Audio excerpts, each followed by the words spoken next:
नमस्कार मित्रांनो, आरोग्याच्या आठवड्याचा आजचा 6वा दिवस आहे आणि आजचा आपला टॉपिक हा खूप ट्रेंडिंग टॉपिक आहे, ज्याचे की नाव आहे गर्भपिशवीच्या मुखाचा कॅन्सर आणि HPV वॅक्सिनेशन. तर या टॉपिक बद्दल आज आपल्याला मार्गदर्शन करणार आहेत धुळ्याच्या सुप्रसिद्ध यंग आणि डायनॅमिक गायनेकोलॉजिस्ट डॉक्टर आराधना भामरे मॅम. पूनम पांडेने स्वतःच्या मृत्यूची अफवा पसरवून स्वतःचं हसू तर करून घेतलं, पण त्यामुळे आपल्याला एक नवीन शब्द कळाला, सर्व्हायकल कॅन्सर. सर्व्हिक्स म्हणजे गर्भाशयाचं तोंड. हे आपल्याला डोळ्यांनी दिसतं. ह्याला सोनोग्राफीची गरज नसते.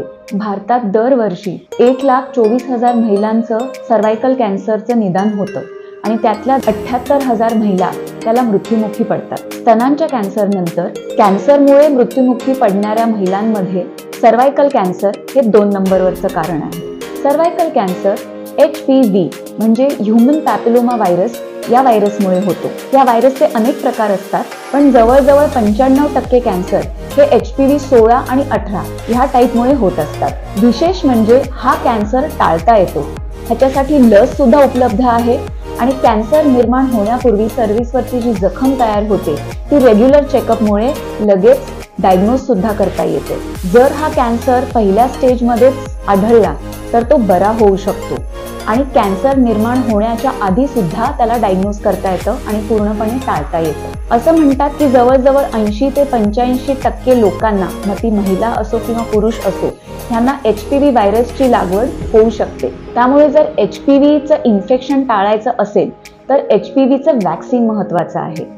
आता जगभरामध्ये मुलांना आणि मुलींना दोघींनाही HPV वॅक्सिन उपलब्ध आहे. वयवर्ष 9 ते 14 वयोगटातल्या मुला आणि मुलींना HPVचं वॅक्सिन उपलब्ध आहे. त्याचे 2 डोस घ्यावे लागतात. पण फक्त वॅक्सिन घेतलं म्हणजे आपल्याला कॅन्सर होणार नाहीये असं नाहीये. जरी वॅक्सिन घेतलं असलं तरी स्क्रीनिंग खूप महत्वाचं आहे. स्क्रीनिंगचे वेगवेगळे प्रकार आहेत.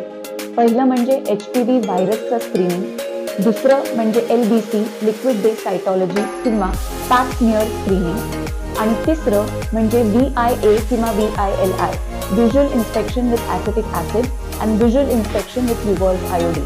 HPV व्हायरसचं स्क्रीनिंग ही सगळ्यात योग्य आणि अचूक टेस्ट असते आणि त्याच्या खालोखाल येतं LBC लिक्विड बेस्ड सायटॉलॉजी. पण ह्या थोड्याशा कॉस्टली टेस्ट्स आहेत आणि तुम्ही जिकडे राहतात तिकडे ही उपलब्ध असेल हे जरुरी नाहीये.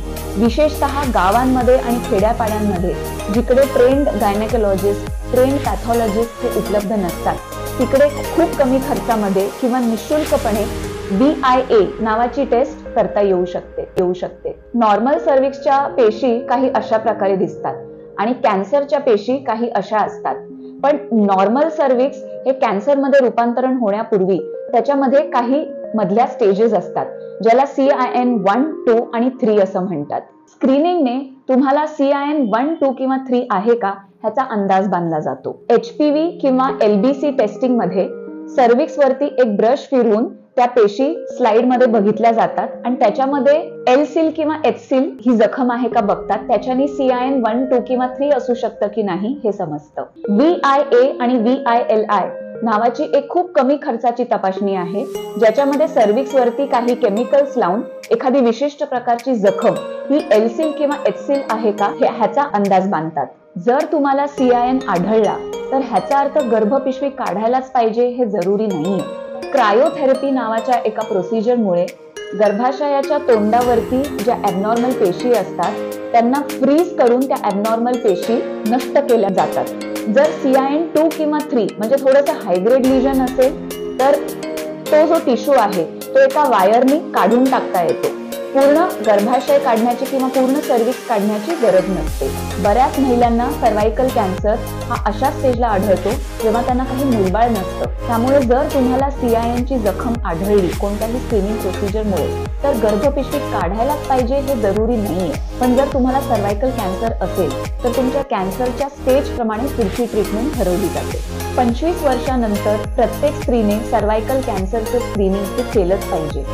जर तुम्ही HPV टेस्टिंग करत असाल तर हे टेस्टिंग दर 5 वर्षांनी केलं पाहिजे आणि जर तुम्ही LBC, पॅप स्मिअर किंवा VIA असं करत असाल तर हे दर 3 वर्षांनी केलं पाहिजे.